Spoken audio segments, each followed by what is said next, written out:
हमें आपसे एक बात कहनी थी कि वाल्मीकि के यहाँ प्रकट हुए नारद और वाल्मीकि से कहने लगे राम कथा करो, राम कथा लिख दो, राम जी का चरित्र लिख दो। अब रामचरित्र ऐसा है कि उनके गुणों को सुनकर दुख भाग जाता है। रामचंद्र गुण बरने लागा, सुनते सीता कर दुख भागा।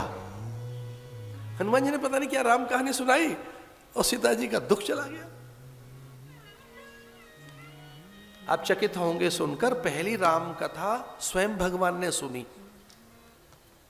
अपने बच्चों के मुख से। पहले आचार्य कौन है, पहले कौन है वक्ता राम कथा के? लवकुश। भाई लवकुश ने सुनाई ना कथा। अब लवकुश राम कथा सुनाने गए राम जी को। अब राम इतने मुग्ध हो गए, आप वाल्मीकि रामायण में पढ़कर देखें कि राम अपने सिंहासन पर बैठे थे। राम जी राम कथा सुनकर वो सिंहासन से उठे और खड़े हो गए।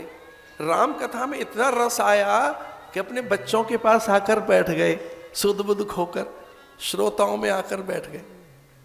और किसी को यह पता नहीं लगा कि राम का सिंहासन खाली है। जब कथा संपन्न हुई तो पता लगा राम जी कहां गए। तो राम तो श्रोताओं में बैठे हुए हैं। और राम ने पहली बार कोई बात कही पूरी जनपद में, पूरे प्रतिनिधियों में, पूरे मंत्रियों में पहली बार राम को सकाम देखा। राम जो निष्काम है, जो आप्त काम है, पूर्ण काम है, अभिराम है, लोकाभिरामम रणरंग धीरम।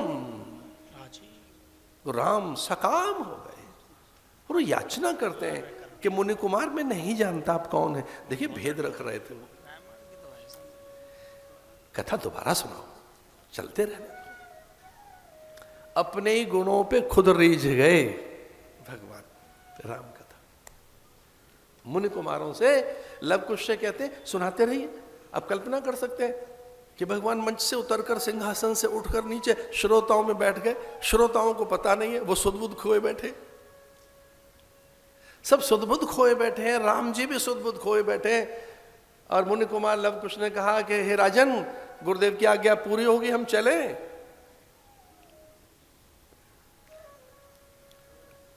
सकुचाए राम।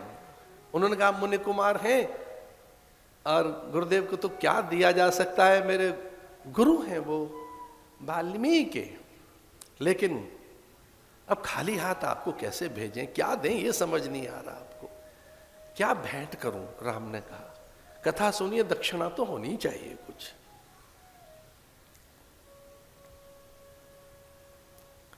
कितनी बड़ी बात कही लवकुश ने। उन्होंने कहा आप हमारे आश्रम में पधारिए, हमारी गुरुदेव को बहुत अच्छा लगेगा और हमारा विश्वास है कि मां हमारी अत्यंत हर्षित होगी। हमारी मां अत्यंत हर्षित होगी, मां हमारी आपको देखकर हर्षित होगी।